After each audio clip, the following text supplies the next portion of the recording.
listening to The TD Show. Touchdown Titans! There are no flags on the field! It's a miracle! Tennessee has pulled a miracle! Broadcast live on thetdshow.com. There goes Davis! Oh my God! Davis is going to run it all the way back! Auburn's going to win the football game! Auburn's going to win the football game! 2 hours of the best sports talk on the planet. Or at least out of Edmonton, Kentucky. Batted up. Oh God! Stokely down the sideline! Can he catch him? Stokely! Wow! Touchdown! Denver! Unbelievable! Coming to you live, your hosts, TJ and Dan. Here comes the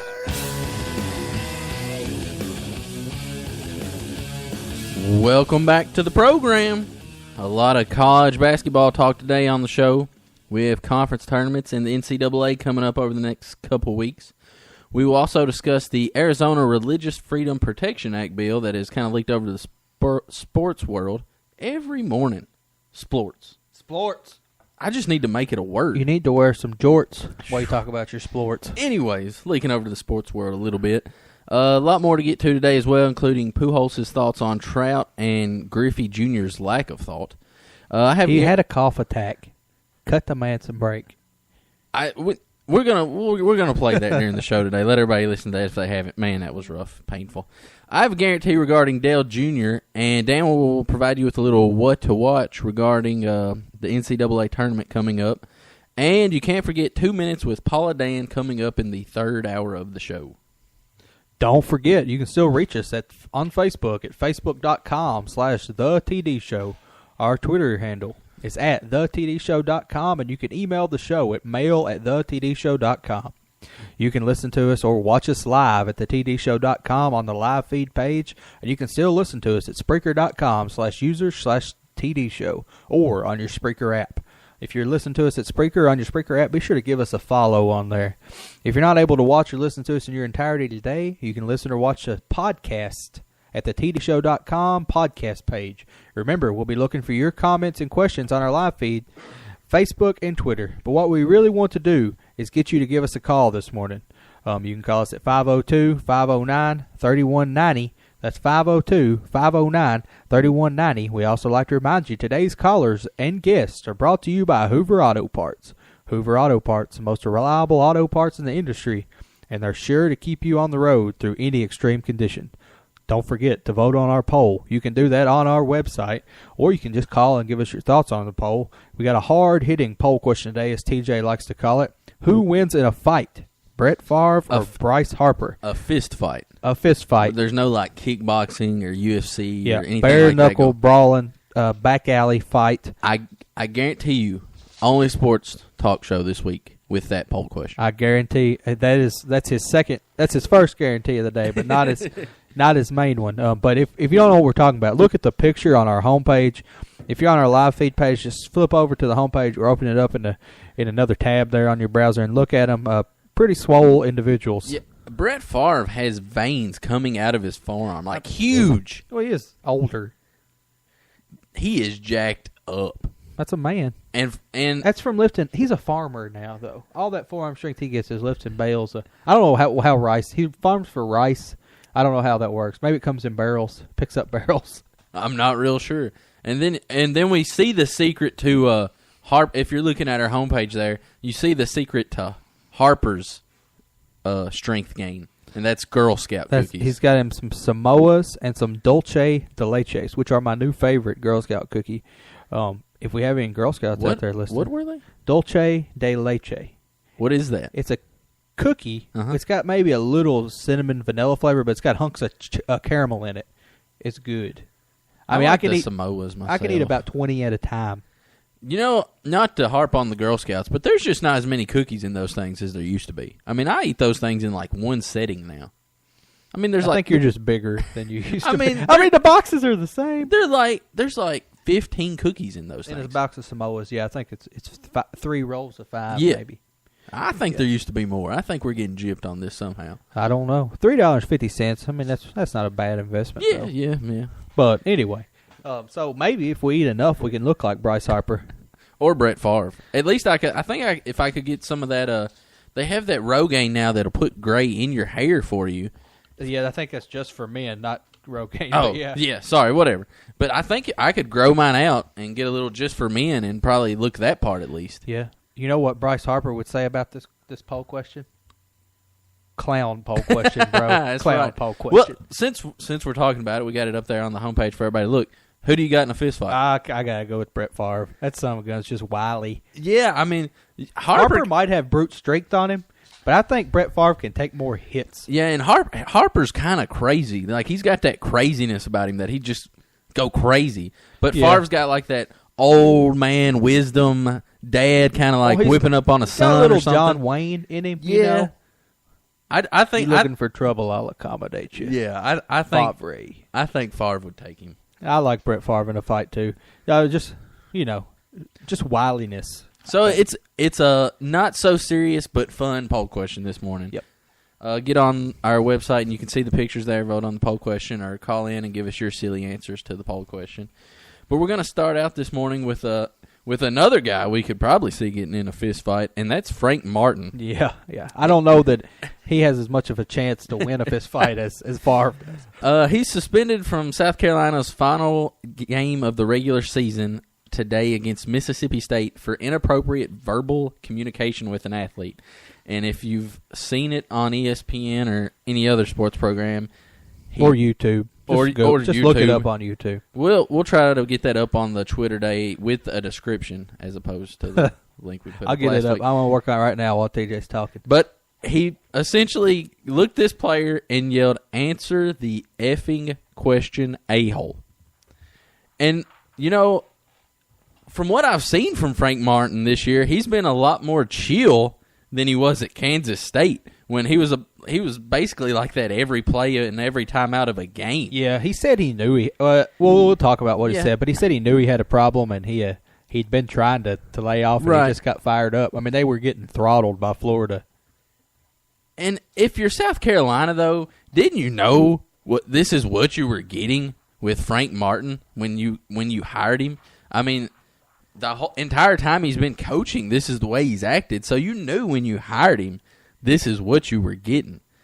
And another aspect of this is 10 years ago, do you think he gets suspended for this? I think that if we didn't have high definition TV, we didn't get suspended for this. There's high definition TV, there's 15 different camera angles, and there's Twitter. Exactly. And if you don't have those three things, nobody even knows that he said this today. No, well, I mean, let's think about a lot of the things that Bobby Knight did. Exactly. And a lot of things that Bobby Knight said. Right. And he was kind of endeared for it. I mean, people knew that he did it, and he was kind of loved for it. I'm having a hard time finding the video. Well, we'll get it up during the break. But, I mean, back to my point. If you're South Carolina and you hired this guy, you know coming in that this is what you're getting. You're getting a guy that's yelling profanity at the players, at the refs, maybe even at your crowd. Who knows? This guy's crazy.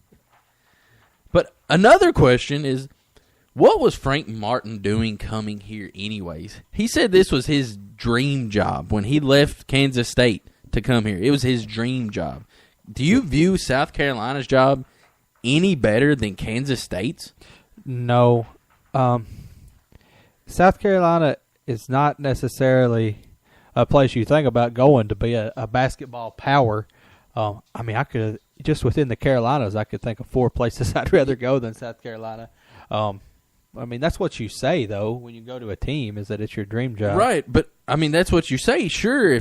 But why would you leave? I mean, it's not like he had to take that job. It's not like he was doing well at Kansas State.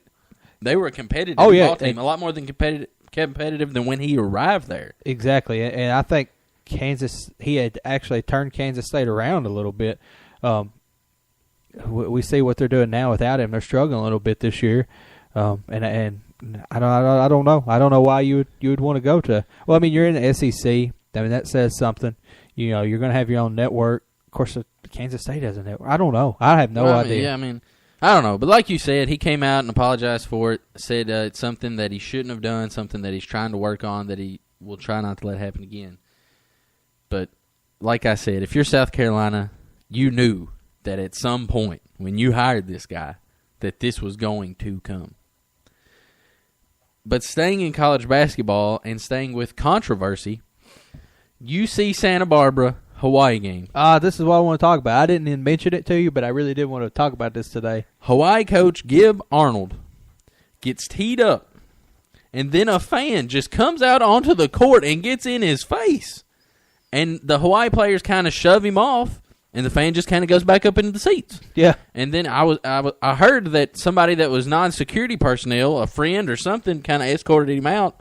But before he got into any more trouble. But what do you make of this? I have no idea how that guy got down there. I mean, there's got to be somebody that can keep him from getting to the. I mean, my going to college basketball games, I've only been to games in Rupp Arena, in the Yum Center, and then in Diddle Arena. I take that back. I've been to a game in Eastern at Eastern Kentucky, but most of my games have been in the Rupp Arena, Yum Center, or there at Rupp or Diddle.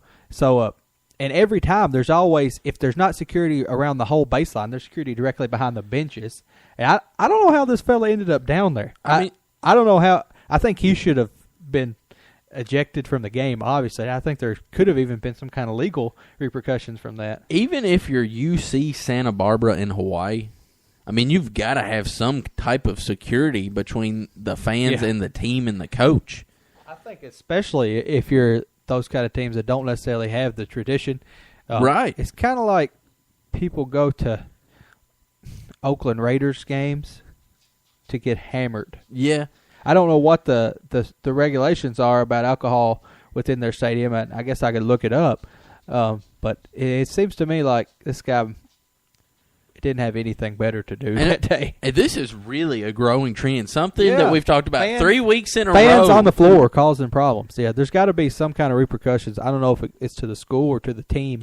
But there's got to be. Even if you're UC Santa Barbara or Hawaii, obviously your athletic department might not have the money to pay security guards.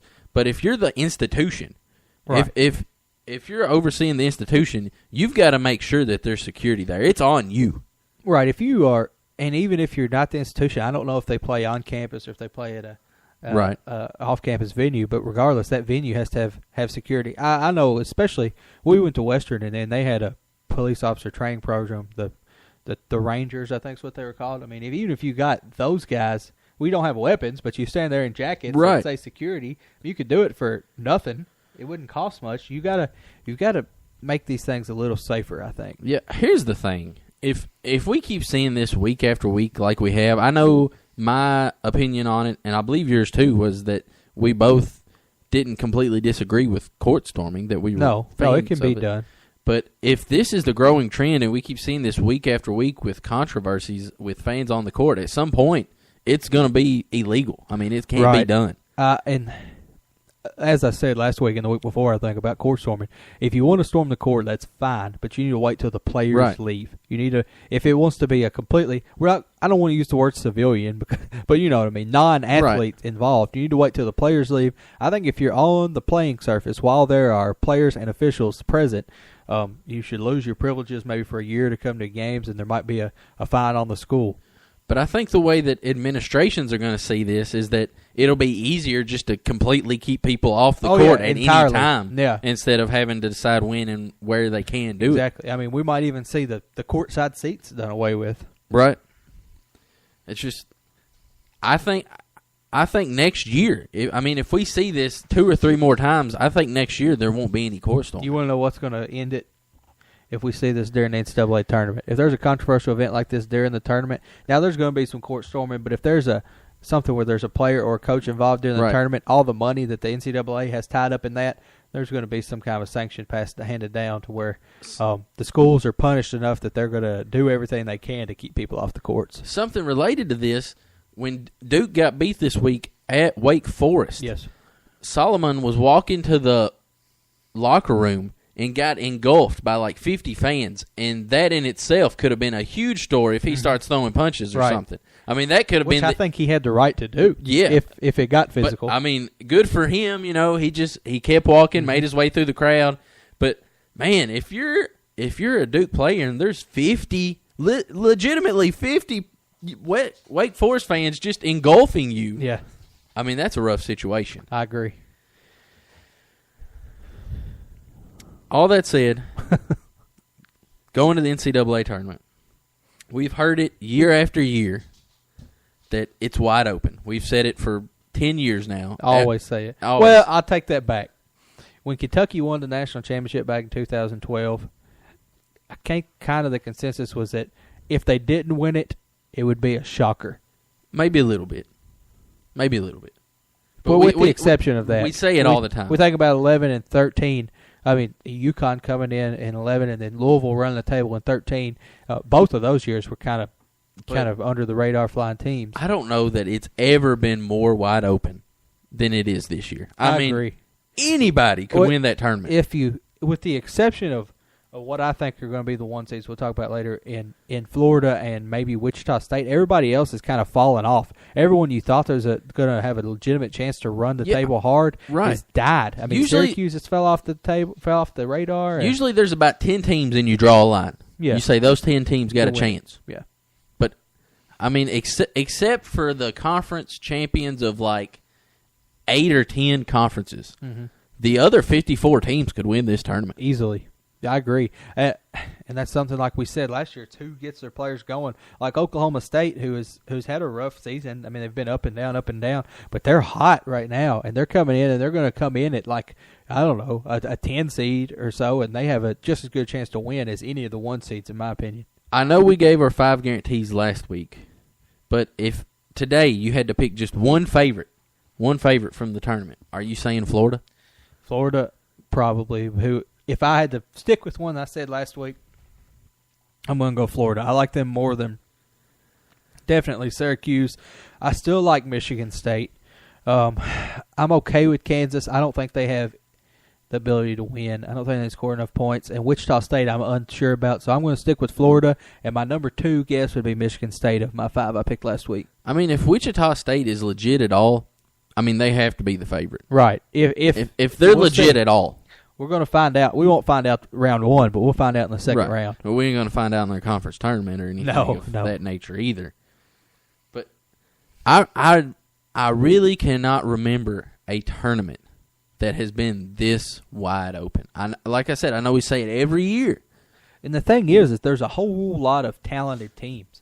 I mean, you look at Duke and how talented they are. You look at Kentucky, how talented they are. You look at Oklahoma State and how talented they are. And you look at Michigan State, and you even look at Kansas and the talent level that these teams have. There's a lot of teams that have a lot of talent that there might be more actual basketball talent in the tournament this year than we've seen in a long time, but they're just not playing together. It's just going to be whatever team decides to get hot and play together. And you know, this year more than ever, there will probably be more complaining from bubble teams who get left out because their records and body of work will be so similar to that who got in. But, you know, it's all on you. Yep. All you had to do was look a little impressive, and you could have been at the front of this pack. Exactly. Well, what's going to happen is there's going to be teams like Gonzaga who are going to get in because they're going to win their tournament. We're going to talk about that. Right. But that I don't think deserve to be there. And I think that this conference tournament is going to cause more controversy than usual. Who wins the small tournaments and who doesn't get in, who does. Right. I completely agree. And I completely agree. I think there will be so much complaining because the 40th team in could be the same record and the same body of work as the 20th team left out. Exactly. But once again, it is on them. Because this year, more so than any, all you had to do was win 23, 24 games, and you're in the tournament. Yeah, because there's going to be a lot of teams that get in on 18-win season. Now, I'm not talking about postseason wins, but 18-win regular seasons and 20-win regular seasons. Like Oklahoma State, who I think is going to get in, they're going to have 20 wins going in. And I think they're going to get in pretty easily now. And you can't complain because you sucked at the beginning of the year. It's not the other team's fault that got hot at the end. It's all about knowing when to get hot. Right. I can understand a team complaining when there's about 5 teams where it's kind of iffy, you know, and everybody else in the top 64 has played pretty well, and you're kind of right there with. But when you could have been mediocre like you could have been this year and got in, the fault is all on you. You cannot blame the committee or anybody else except yourself. Yep. And that being said, that we've got one team in right now, Harvard. Harvard. What is their record? Do you know? I don't know. I'll look it up in a minute. Ivy League regular season Champions, yeah. They don't have a postseason tournament. Which I would completely be in favor for. I think we touched on this a little bit last week. If you wanted to make it the regular season instead of the conference tournament champion. Yeah, that kind of takes the conference. That would almost eliminate conference tournaments. Which I still wouldn't be a huge opposition of. I think that should be left up to the conference to do it, however they want to do it. Especially, I say the committee assigns, you get this automatic bid. Yeah. Do what you want to with right. it. Well, here's the thing. In the SEC and the ACC, the Big 12, etc., it's a big deal. It's a big deal, and rightly so, because teams that haven't fared too well in the regular season. UConn. Right. Prime example. Yes. But when you look at smaller conferences. Yeah, it's the same generally. I mean, you could have went almost undefeated during the regular season and not really played anybody outside your conference, and then you lose in the conference tournament and you're done, and this team that won 10 games is getting in the tournament. They could have never won. Right. Yeah. So you've put all that hard work into the whole season, and you could get left out. That's just my theory. Yeah, but I mean, I think that's something that needs to be left up to the conferences, and we know the decisions within the conferences are made by the coaches and by the athletic directors. And that's something, it's kind of like. But if you're the coach of a team in a conference like that, you want it to be that in a small conference. Yeah. Right. Yes. I don't know if you're the powerhouse team in that conference. You do. If you're the 9 other teams that aren't any good, right. But who's to say that you won't be better in 3 years? And right. I mean, there's a lot of turnaround. Right. Well, here's when you start to talk about these small and mid-major conferences, a lot of those coaches, I mean, they coach hard and they do their job, but what they want to do is go to another conference. Right. They want to get out there and get to the ACC or the Big East or the Big Ten. And I with think very few exceptions. I mean, there are some.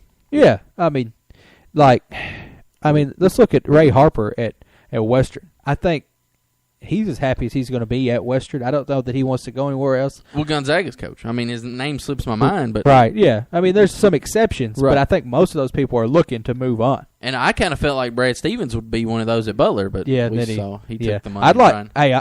This is off topic, but I was talking to some people this week, and we were throwing around a list of people we'd like to see come to Kentucky post Calipari. Brad Stevens was on my list.